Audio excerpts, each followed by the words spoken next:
Hello student, welcome back to my YouTube channel. आज की इस वीडियो में हम बात करने वाले हैं क्लास 10 का मैथ, जिसे मैंने इसका दो वीडियो अपलोड कर चुका है, एक परिमेय संख्या का और एक अपरिमेय संख्या का। इसी का हम लोग कुछ क्वेश्चन प्रैक्टिस करने वाले हैं, जहाँ पे परिमेय संख्या होती क्या है इसके बारे में बात हो चुका है, इसको पहचानेंगे कैसे इसके बारे में बात हो चुका है, और अपरिमेय संख्या क्या है इसके बारे में भी देख चुके, हम लोग पढ़ चुके हैं। इसको कैसे पहचानेंगे इसको भी हमने वीडियो नंबर 3 में देख चुका है। यहाँ पर ध्यान देना, परिमेय संख्या क्या होती है इसके बारे में हमने देखा था कि वैसी संख्या जिसे P/Q के रूप में लिख सकते हैं उसे परिमेय संख्या कहते हैं। और इसको अपरिमेय संख्या किसको कहते हैं? वैसी संख्या जिसे P/Q के रूप में नहीं लिखा जा सकता हो, वैसी संख्या जिसे P/Q के रूप में नहीं लिखा जा सकता हो उसे अपरिमेय संख्या कहते हैं, और जिसे लिखा जा सकता है उसे परिमेय संख्या कहते हैं। इसका मैंने HW दिया था, पहला है। और यहाँ पे एक और पॉइंट ध्यान रखना, P क्या है और Q क्या है। P और Q बोले तो पूर्णांक है, P और Q क्या है? पूर्णांक है। और हम बताए थे पूर्णांक होता क्या, पूर्णांक संख्या क्या है। पूर्णांक संख्या के बताए थे हम, पूर्णांक संख्या जो स्टार्ट होता है 0 से पूर्ण संख्या, मतलब 0 से 1 2 3 4 5 ऐसे चला जाएगा, ये हमारा पूर्ण संख्या में, मतलब कि इसका पूर्णांक वैसी संख्या होता है जिसका धनात्मक पूर्ण संख्या भी होता है जिसमें, और ऋणात्मक भी होता है, -1 -2 -3 -4, ये पूर्णांक आता है। जहां पे P और Q क्या है? पूर्णांक है। और यहाँ पे एक और शर्त बताए थे, Q का जो मान है 0 नहीं होना चाहिए। पहला हमें HW दिए थे, क्या 2.5 क्या 2.4 ये पूर्ण संख्या है? देखना है 2.4 पूर्ण संख्या है। तो यहाँ पे पहले अगर इसको हम देखें, इसको हम क्या, इस पॉइंट को अगर नीचे हम इस पॉइंट को हटाना चाहें, क्या इसको हम लिख सकते हैं 24/10 लिख सकते हैं ना, 24/10। अब बताओ कि इसको पूर्ण संख्या, इसको परिमेय संख्या या फिर अपरिमेय संख्या है, कैसे पहचानेंगे? तो परिमेय संख्या के लिए P/Q होना चाहिए, और अपरिमेय संख्या जिसे P/Q के रूप में नहीं लिखा जा सकता हो। बताओ कि P क्या होना चाहिए? पूर्णांक होना चाहिए। पूर्णांक बोले तो इस तरह से संख्या जिसका 0 से स्टार्ट होता है, प्लस में भी और माइनस में भी। पूर्णांक में हम बताए थे कि इसमें पॉइंट वाला आपका वैल्यू नहीं होता है, इस बात को ध्यान रखना। यहां पर देख करके बताओ, ये जो पूर्णांक है यहाँ पे ये P/Q के रूप में ऐसे तो हम बोल रहे हैं, मतलब 24/10 इसको हम बटा के रूप में लिख सकते हैं, जहां P ऊपर वाला है और Q नीचे वाला है। मतलब कि आप क्या P/Q के रूप में लिख दिए, लेकिन तुम्हें पहचानना होगा कि P का जो मान होगा वो पूर्णांक होना चाहिए, और Q का भी मान क्या होना चाहिए? पूर्णांक, लेकिन Q का मान 0 नहीं होना चाहिए। अब P बताओ, P का मान 24 है, क्या इस संख्या आगे बढ़ावेंगे तो 24 आएगा? अरे आएगा ना 24, तो 24 आएगा, मतलब कि 24 पूर्णांक है। अब Q का मान देखो 10 है, क्या इस संख्या में 10 आएगा आगे जाएगा तो 10 आएगा, मतलब कि 24/10, जहां पे 24 P है और 10 Q है, ये दोनों पूर्णांक है, और इसको P/Q के रूप में लिख चुके हैं। तो ये जो संख्या होगा वो हमारा परिमेय संख्या होगा। कैसी संख्या?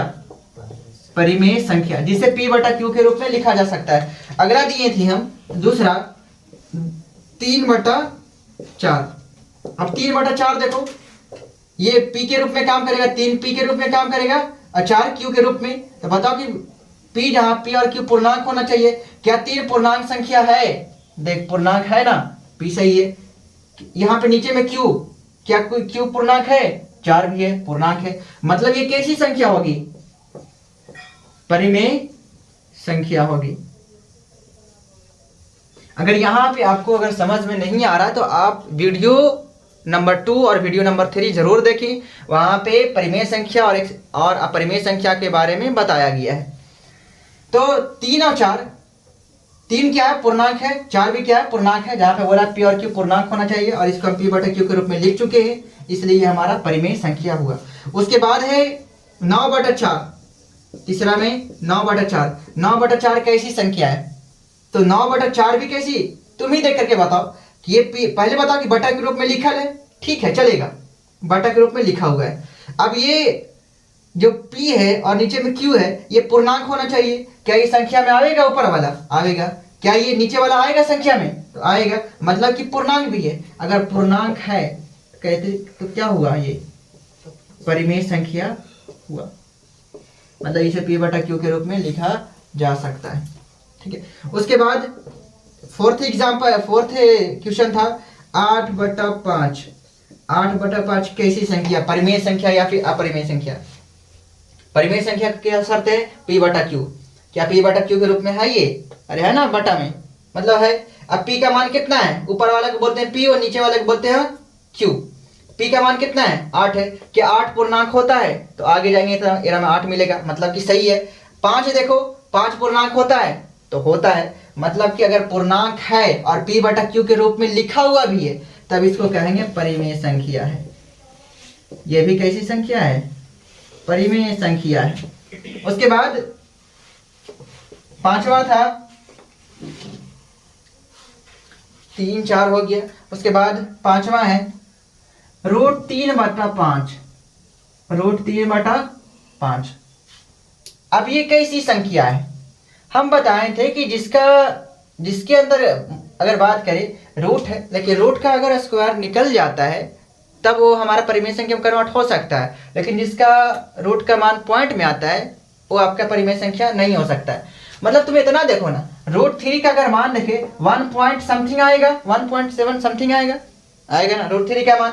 अब बताओ, ये P/Q के रूप में है, लिखा हुआ है, मतलब बटा में है, लेकिन P और Q मतलब √3 क्या पूर्णांक है? देखो एरम कहीं पर √3 है? अरे है नहीं है, मतलब √3 नहीं है, पूर्णांक नहीं है। ठीक है, मान लीजिए इसका मान लिख देता 1 पॉइंट समथिंग। क्या पूर्णांक का मान पॉइंट में होता है? पॉइंट में नहीं होता है, मतलब कि ये P नहीं होगा। P है लेकिन P पूर्णांक नहीं है, और परिमेय संख्या होने के लिए पूर्णांक का होना जरूरी है। तो ये P यहाँ पे √3 पूर्णांक नहीं है। 5 कैसा है? पूर्णांक है, लेकिन यहाँ पे दोनों का पूर्णांक होना चाहिए। अगर एक भी पूर्णांक में नहीं है तो हमारा आएगा अपरिमेय संख्या में। तो ये हमारा जो होगा कैसी संख्या होगा? अपरिमेय संख्या होगा। ये जो संख्या है वो हमारा अपरिमेय संख्या है। अगला एग्जाम्पल है हमारा, चलो लेते हैं √4। Example number 6 √4। आप देख करके बताना कि जो √4 है वो कैसी संख्या है। तो यहाँ पर देखो, अगर किसी का मान निकल जाता तो निकाल दो। यहाँ पर देखो, अगर हम 4 को देखें हैं, ऐसे तो पता है कि इसी संख्या के नीचे कितना होता है? 1 होता है। अब अगर देखें √4 का मान, तो √4 का मान कितना होता है? 2, और नीचे कितना है? 1। पहले तो देख रहे थे कि √4 जो है एकर में, इसमें शकल नहीं मिल रहा है। मिल रहा है अरे संख्या, √4 है कहीं पे? 4 है, √4 नहीं है। लेकिन जब यहाँ पर देखें √4 का मान निकलता है, कितना निकल करके आया? 2/1। ये क्या P/Q के रूप में है? ये P ऊपर वाला है, नीचे वाला Q है, मतलब P/Q के रूप में है। तो आप देखना ये परिमेय संख्या या फिर अपरिमेय संख्या। 2 पूर्णांक संख्या है, पूर्णांक है। क्या 1 पूर्णांक होता है, मतलब पूर्णांक दोनों है, तो क्या बोल देंगे हम? परिमेय संख्या। अगर दोनों में से कोई एक भी पूर्णांक नहीं में आता, पूर्णांक में नहीं आता है, तो हमारा परिमेय संख्या नहीं होगा। अगला अगर हम देखें एग्जाम्पल नंबर 7 22/7। ठीक है, यहाँ पे 22/4 है। क्या ये हमारा पूर्णांक संख्या होगा? 22/4, सॉरी 22/4 परिमेय संख्या या फिर अपरिमेय संख्या देखना है। पहले यहाँ पर देखो कि ऊपर वाला P है, नीचे वाला Q है। P और Q दोनों पूर्णांक होना चाहिए। क्या इस संख्या में आगे जाएंगे तो 22 आवेगा, मतलब पूर्णांक है। नीचे में 4 है, इस संख्या में आगे जाते हैं तो 4 मिलता है, मतलब कि ऊपर भी पूर्णांक है, नीचे भी पूर्णांक है। जब दोनों पूर्णांक हो जाता है तब क्या बोलते हैं हम? ये परिमेय संख्या है। कैसी संख्या? ये परिमेय संख्या है। उसके बाद एक और एग्जाम्पल अगर हम देखें,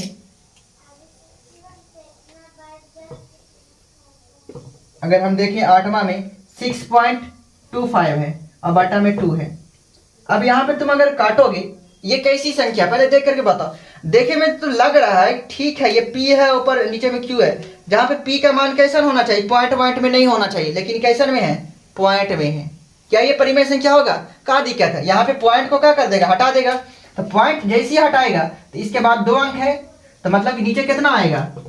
6। इस पॉइंट को तुम हटाया तो यहाँ पे 25 और बटा में 2 है। 2 पॉइंट के बाद 2 अंक था, नीचे में कितना से गुना कर देगा? 100 से। ठीक है, अब यहाँ पे पूरा अगर देखा जाए तो आएगा 625/200। अब तुम देख करके बताओ क्या 625 पूर्णांक है, 200 पूर्णांक है? तुम इस संख्या में आएगा तो आगे बढ़ते जाएगा तो 100 आएगा, 200 आएगा, 300 आएगा और हमें 625 भी आ जाएगा, आवेगा ना। तो मतलब 625 क्या है? पूर्णांक है। क्या 200 पूर्णांक है? तो वो भी पूर्णांक है। दोनों पूर्णांक है तो कैसी संख्या हो गया? परिमेय संख्या हो गया।